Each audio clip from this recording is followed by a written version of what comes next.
Olá, meu nome é Marcelo Catuzzo e você está no canal O Livro das Profissões. Hoje, a minha entrevistada especial é a professora doutora Maria Antônia Ramos de Azevedo. A professora, além de ser uma profissional da área da educação superior, é também pesquisadora, mas eu vou deixar que ela se apresente, que fale um pouco mais do currículo para nós. Inclusive, a Maria Antônia foi minha orientadora do programa de mestrado na Unesp. Professor, por favor, fala um pouquinho para a gente como que é essa vivência do professor do ensino superior, da pesquisadora, da administradora pública, de todo esse super trabalho que é a sua profissão. Então, queria, antes de mais nada, agradecer a oportunidade desse diálogo. Estou muito feliz e orgulhosa de saber que o Marcelo, uma pessoa que eu tenho imensa admiração e carinho, se projeta cada vez mais, né, em vários âmbitos, e o âmbito profissional é extremamente significativo. Então, eu fiquei muito orgulhosa de ver você, Marcelo, em mais esse empreendimento. Bem, a questão do ensino superior para mim é muito cara, né?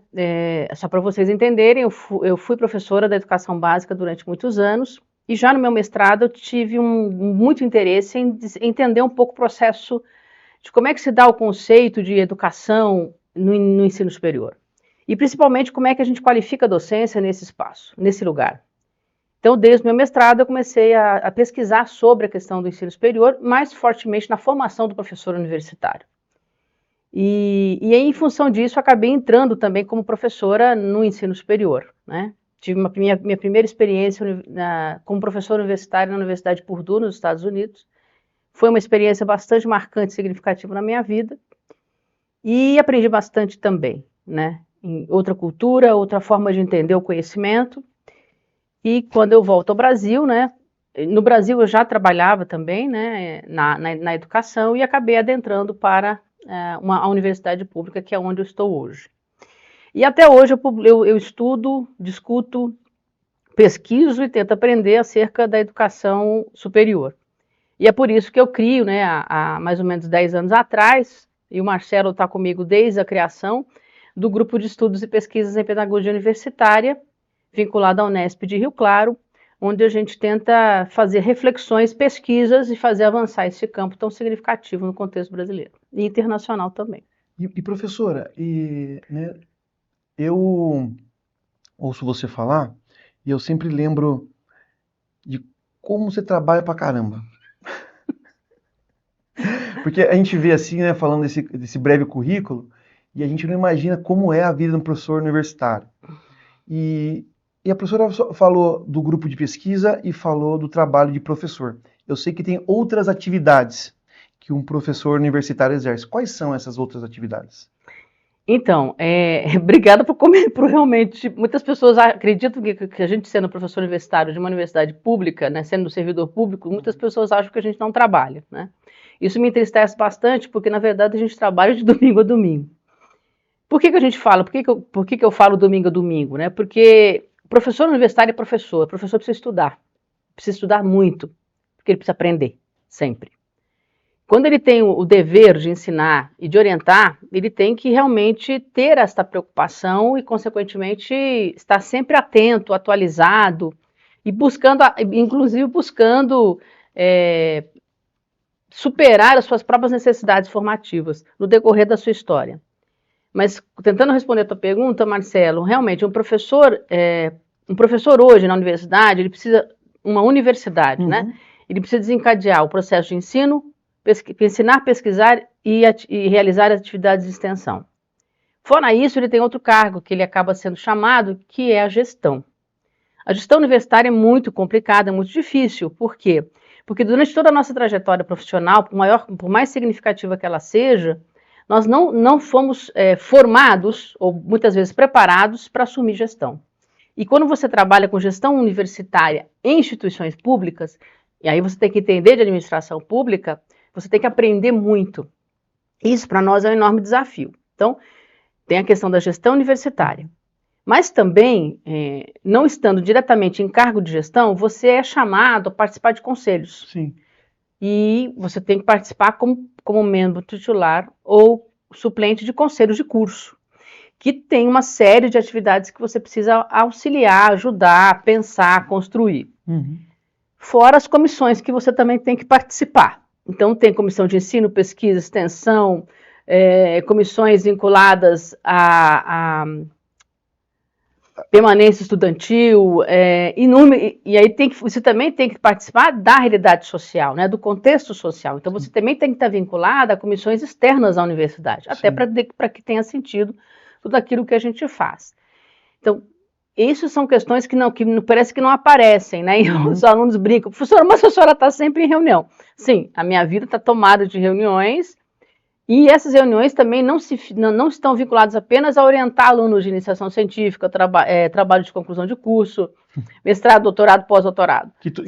Que essas atividades são todas pós-aula, né? Isso, sem contar a preparação das aulas. Sim. Que você precisa preparar as aulas, porque eu acho fundamental isso no professor, é você planejar suas aulas. E o outro desafio nosso é desencadear metodologias importantes, dialéticas, no sentido de fazer o aluno realmente ser sujeito do seu processo, e avaliar, que é um desafio enorme. Então, tudo isso você tem que preparar antes da aula, durante a aula e pós-aula. E aí você tem que trabalhar na graduação e na pós-graduação, que exigem também de você outros elementos importantes. E é interessante isso que você coloca, que você traz sobre esse fluxo de atividades que só quem está do lado, né, consegue observar, e que, por exemplo, além das atividades de professor, você tem as atividades necessárias de aprendizagem que a profissão exige, você tem atividades administrativas de conselhos e relacionadas ao próprio curso, né, à própria educação, e cada professor, na sua respectiva área do conhecimento, tem os seus departamentos, né, que você pode ser o chefe de departamento, e você tem atribuições administrativas específicas como chefe de departamento. No seu caso, eu sei que você foi vice-diretora do Instituto, depois você conta um pouquinho para a gente disso, né, que são atividades administrativas. Fora isso, a pesquisa, porque você precisa entregar como metas, eu acredito, a pesquisa na sua própria área acadêmica e prestar conta disso. Além disso, você precisa também orientar os alunos do curso de pós-graduações nos seus trabalhos de mestrado, né? Além disso, o grupo de pesquisa do GEPU, né, que as nossas reuniões acontecem uma vez por mês, mas tem microgrupos internos que administram projetos de pesquisa, que pesquisam, que conversam, que estudam, que trocam ideias. Além disso, está organizando um congresso de pedagogia universitária, isso, que acontece em julho, que a gente vai falar também disso. Então, pessoal, para a gente ter uma ideia desse volume de trabalho que tem um professor universitário. A gente não tem essa consciência se a gente se não tiver alguém aqui falando para vocês. Tá? Esse, inclusive, é um dos trabalhos aqui do Livro das Profissões. E fazendo uma pergunta, né, professora, como é que foi a sua experiência como vice-diretora do Instituto? Vou até comentar isso que você falou agora, né? Chega a ser engraçado, né? Quando finaliza o semestre, os alunos falam assim, então, professora, boas férias, até março. Gente, não é bem assim, né? A gente trabalha, né? Temos as férias, mas a gente está sempre trabalhando, né? E é muito carinhoso a forma como eles tratam a gente, no sentido, nossa, só precisa descansar, tal. É muito carinhoso isso. Mas é muito importante você fazer esse tipo de comentário e até a gente ter a oportunidade de explicar para as pessoas, porque justamente isso não é... em nenhum momento aqui eu estou dizendo que eu estou desestimulando as pessoas a adentrarem esse campo profissional, né, que é a educação superior. Mas eu quero deixar claro que é um desafio um desafio absurdamente grande, mas, ao mesmo tempo, extremamente significativo, né? Adoro o que faço e uma das coisas que eu mais tenho prazer é trabalhar com os estudantes. Respondendo a tua pergunta, sim, Marcelo, eu acabei meio que... nas instituições públicas tem sempre assim, você tem os cargos que emergem, é necessário que a gente esteja nesses cargos, né, que a gente tenha essa dimensão da gestão como alguma coisa que faz parte da nossa profissão, e acabei sendo chamada a ser vice-diretora, né? Me foi solicitado que assim eu fosse. Me candidatei junto com o professor Cláudio Vozuben, que é uma pessoa que eu admiro demais, que foi diretor na época que eu fui vice-diretora. Fui vice-diretora de 2015 a 2019, na Unesp Campus de Rio Claro. E, como eu havia falado anteriormente, né, a gente tem que aprender a estar nessa gestão e, principalmente, entender de administração pública. Uhum. E assim, eu sempre comento que são muitas coisas acontecendo, e aí você tem que se preocupar desde o entupimento do banheiro até as bolsas de pós-graduação. Então, assim, é um leque absurdamente grande também de demandas que chegam. Mas uma das coisas que eu aprendi, também estando nesse lugar, é que você está a serviço. Certo. Né? Então, às vezes, você tem que deixar um pouco de lado até seus projetos de pesquisa mais focados na sua especificidade da área do seu campo, porque eu tenho que olhar o todo, eu tenho que dar ferramentas para que os projetos de pesquisa, as aulas de qualidade aconteçam. Sim. Então, esse foi um desafio grande, né? E a cobrança muito grande também por parte de vários setores. E eu sempre digo que eu gostaria imensamente que todo professor universitário fosse gestor, porque ele precisa aprender a entender um pouco dessa problemática. Não só apenas cobrar, mas construir junto. Acho que esse é o grande desafio. E passar por essa experiência também. Isso. E também para os estudantes, né? Eu acho que os estudantes têm que ocupar os espaços que lhe cabem dentro dos conselhos, dentro das comissões, dentro das congregações, mas também entender o papel que ele tem como alguém que não apenas reivindica, que eu acho que é legítimo, mas que ele também precisa ajudar a construir. Perfeito. E nessa carreira toda de professora, de orientadora, de coordenadora, qual é a experiência mais desafiadora para você? Qual foi, né? Qual foi a experiência, na verdade, mais difícil? Ou o maior desafio de todos? Acho que teve dois. Uma na educação básica, eu era professora dos anos iniciais, tive uma experiência que me marcou demais. Eu era professora do segundo ano dos anos segunda série na época, né? Segundo ano, numa escola em São Paulo, e um aluno meu, ele perde os pais num acidente de carro, né? No mesmo dia, claro. E aí este menino de 8 anos de idade me deu uma lição de vida, né? E eu acabei me aproximando muito dele, eu sempre fui muito afetiva com os estudantes, e eu digo por que me impactou. Porque um menino de 8 anos teve uma atitude de um homem de 80. Né? E ele tinha 2 irmãos menores, e ele chega, me abraça e diz: como é que eu vou ajudar a educar meu irmão de 5 e minha irmã de 2? Nossa, isso me emociona muito. E eu tenho uma admiração enorme por ele, gostaria muito de encontrar com ele um dia. Qual o nome dele? José Panos. José Panos. De que cidade que ele... Da cidade de São Paulo. São Paulo. E assim, ele me ensinou muito e eu tenho uma admiração enorme por ele. No ensino superior, acho que um desafio foi fazer com que os alunos entendessem na gestão que eu não era contra eles. Porque tem alguns alunos que acham que quando a gente assume cargos de gestão, a gente vira tecnocrata. Certo. E que a gente então só está olhando o cargo e obedecendo cegamente, etc. Né? Então, isso não foi com todos. Mas foi muito difícil eu enfrentar isso com alguns estudantes que não entenderam isso. E os meus alunos na época de mestrado, doutorado, de graduação, e até o próprio GEPU me ajudou muito, me acolheu bastante, e posso dizer que me manteve em pé. E eu sei também que tiveram experiências que foram positivas. Quais foram essas experiências positivas da sua carreira? Que te marcou realmente? Tem bastante, assim. O que é marcante, eu penso, é quando você consegue fazer com que os alunos aprendam. Acho que essa é uma situação que me dá uma felicidade absurda, né? É quando o aluno chega para você e fala, eu entendi, né? E quando ele entende, mas não porque ele reproduziu, mas porque ele construiu. Então, quando o aluno constrói conhecimento para mim, é um dos momentos mais felizes da minha vida profissional. Eu já tive vários, né? E acho que o reconhecimento, assim, o carinho que eles têm, né?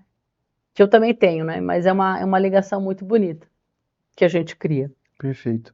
E sobre o Congresso de Julho? É verdade. Então, agradeço também esse espaço de poder trazer para vocês um pouco da história do GEPU, né? O GEPU nasceu mais ou menos em 2014 com a ideia de realmente ampliar o campo da pedagogia universitária. A pedagogia universitária é um campo bastante em expansão no contexto brasileiro e ele surge, né, dos vários estudos e pesquisas de focar a qualidade da docência, a formação do professor universitário e os espaços dessa formação. Eu e o nosso grupo, né, Marcelo, temos o desafio, e aí tentamos avançar um pouco nessa dimensão do campo epistêmico da pedagogia universitária, então criamos o GEPU, e no GEPU a gente está ampliando esse olhar sobre o contexto universitário. E aí nós temos 5 eixos de pesquisa que, no nosso ponto de vista, abarcam melhor e com mais profundidade o que seria a pedagogia universitária.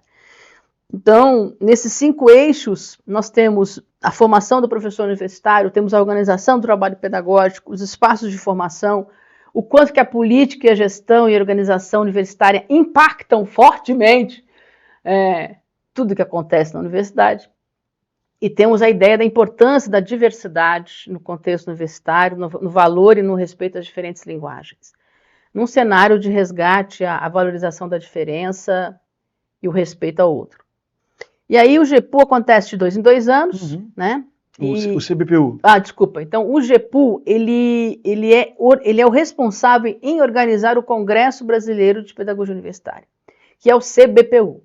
Então, o CBPU vai acontecer esse ano, porque é de 2 em 2 anos, vai acontecer do dia 8 ao dia 12 de julho, totalmente online, porque a gente observa que, por meio deste formato, a amplitude do Congresso acaba sendo bastante significativo.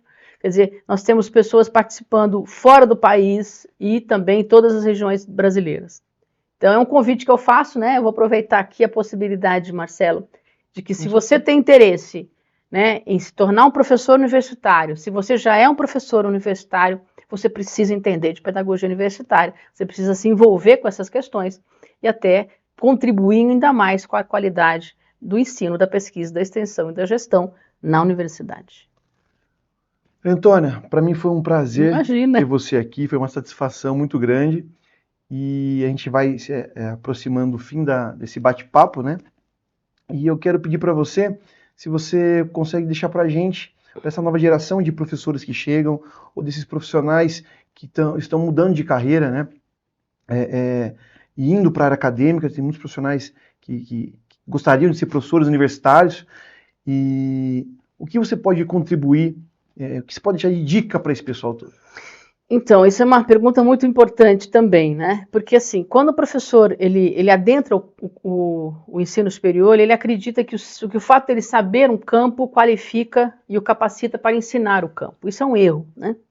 Claro que ele precisa ter o conhecimento da especificidade do campo, mas isso não garante uma qualidade da docência. Então, uma coisa e por maiores sejam as titulações que essa pessoa tenha, pós-doutorado, doutorado, 2, 3 pós-doutorados, que são fundamentais, não estou dizendo que não seja, isso não garante que ele vai conseguir ensinar. E para mim, ensinar não é transmitir conhecimento. E aí eu sou absolutamente freiriana, no sentido de que ensinar é possibilitar e construir o conhecimento pelo sujeito. Nessa direção, o que eu posso dizer é que a gente, ao adentrar esse campo, a gente precisa aprender a ser professor. Sim. E não tem que ter vergonha disso. E a gente precisa aprender e estudar sobre isso. Né? Então, a gente fala dos saberes profissionais. Todos os profissionais têm saberes específicos do campo. Não vai ser diferente para ser professor. Só que quando a gente vai ser professor universitário, a gente precisa entender que nós precisamos aprender o campo e o saber da docência. Né? E eu acredito que um bom professor é aquele que nunca para de estudar e nunca para de aprender. Para fechar, eu geralmente pergunto quais são as habilidades, as hard skills, as soft skills, mas eu nem precisei perguntar, né? Eu nem precisei perguntar o quanto é importante isso tudo, porque ouvindo você falar, já deu para a gente entender isso. E isso é interessante porque eu observo agora, né, conversando com você, que dentro da sua próprio jeito de comunicar, ensina. Né? Entendeu? Então, isso para mim, algo revelador, que eu não preciso perguntar para já ter uma resposta a respeito das habilidades, né? Ou dos aprendizados que precisam ter um profissional. Porque quando eu comento com você, vou pegar o hard skill, né? Que é um conhecimento mais técnico, ele é extremamente fundamental. Mas eu acho que o que a gente precisa aprender também é o que a gente chama de soft skills, né? Quer dizer, entre eles a questão de você mobilizar o estudante para o conhecimento. Isso para mim é fundamental, né? Quer dizer, como é que eu mobilizo o estudante? Eu não gosto muito da palavra motivação, mas mobilizar o estudante para o conhecimento é alguma coisa que nos compete sim enquanto professores. Acho que empatia é fundamental, né? É você estar com o estudante, não contra ele. E, infelizmente, eu vejo muitos professores universitários que parece que vão para a sala de aula com um campo de batalha, né? E ficam medindo forças. Né? Então, isso são questões que, por mais competente que ele seja no seu campo, ele acaba não atingindo necessariamente o estar com o outro, sim, não contra o outro. E se ele não está com o outro, dificilmente eles vão ter uma abertura entre ambos os sujeitos de estar aberto a conversar, a se olhar, a entender, a questionar. Né? Então, eu penso que a gente precisa aprender muito a ser professor. Então, empatia, liderança, mobilização, entusiasmo. Eu acho que essa é uma questão fundamental. É muito triste quando o professor chega numa sala, está absolutamente, ele não quer estar lá. E ele nem precisa dizer nada. É perceptível. É perceptível. E é muito desmobilizador para todos nós assumirmos que temos que estar com esse sujeito que não quer estar conosco. É verdade. Tanto para o aluno quanto para os pares. Exato. Perfeito. Mais uma vez, muito obrigado. Imagina, eu que agradeço. Adorei conversar com vocês. E se vocês quiserem, eu volto outro dia. A gente vai marcar com certeza. Tá joia. Para você que acompanhou a gente até agora, tchau, tchau. Tchau. E para você que chegou até aqui, esse é o Livro das Profissões 2024.